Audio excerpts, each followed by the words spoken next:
Hello, welcome to ZenView Studios Lab. Eric here. So today is a following video.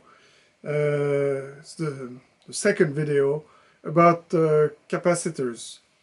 I made a small video about the LCR meter I got recently, but I want to go over capacitors, mainly electrolytic capacitors. There's some other failures. Film capacitors fail also, older ones specifically, but one of the biggest deal is with electrolytics. The reason being that it's not so easy sometimes to say if it's good or bad capacitors when their shape is not good, and we'll see it. I will show you in the zoom. It's easy to see if it's bulging and to determine that there is a problem. But sometimes you have capacitors which have no external signs of problems, and in fact then it's only technical measurement that will tell you whether or not the cap is good or not. And since this is one of the things that you, especially in audio, might change very often, and that will also create problems. I just wanted to make this video. Many have been done, and I will put links as to a lot of material that you can find on the web that explains things about capacitors. However, I never found such a very clarified step-by-step approach, and that's what I will try to give a little bit in this video, specifically about electrolytic capacitor. So let's go about it. So in the previous part we explained that this capacitor was bad, okay? But and we made some measurements.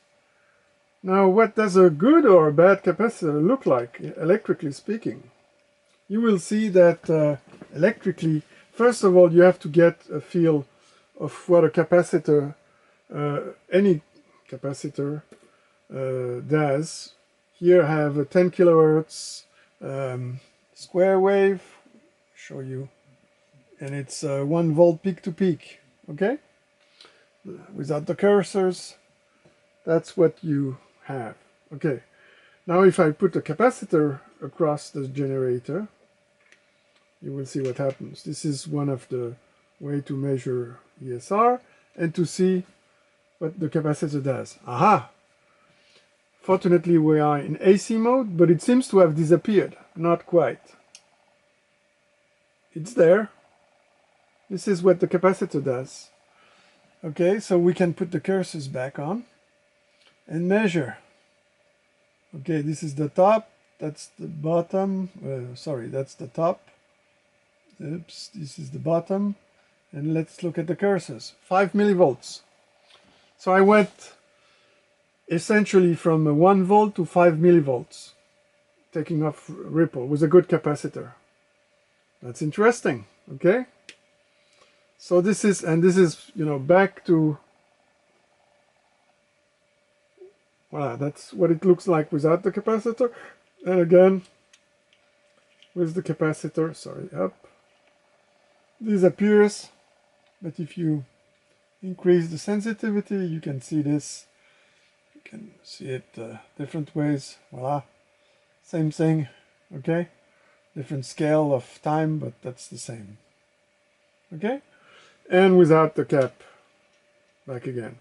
This is first hands-on approach. What does a good capacitor do? 10 kilohertz. Well, you can do it with 100 kilohertz if you want to give it. It's the same. Basically, you get up. Sorry. Let's see. Let's go to 100K. Not much difference when we're not amplifying. And here, it's even cleaner. Okay? And we can lower the cursors up. See what it says. 2 millivolts. Okay? It's a very good cap. Okay?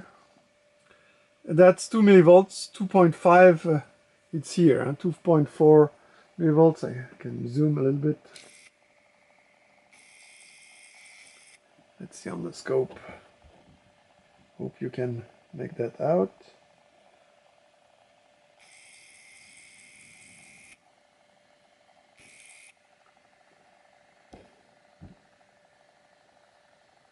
See, 2.41 millivolts. That's what we see. Okay, with this in mind, you know that what a capacitor does. That's a very quick way to know what a capacitor does to your circuit and to the frequency, the ripple, if it's in a power supply that you bring. Okay. Now we said we had bad capacitors. This is a bad one. Actually, we'll see that it's still good.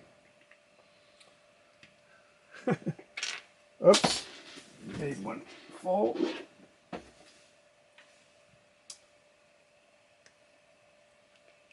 Here's the ripple. It's bigger than the other one. If we measure correctly, the ripple is about 3.2 millivolts here at 100K. Let's see at okay, we have to lower the time base, and at 10K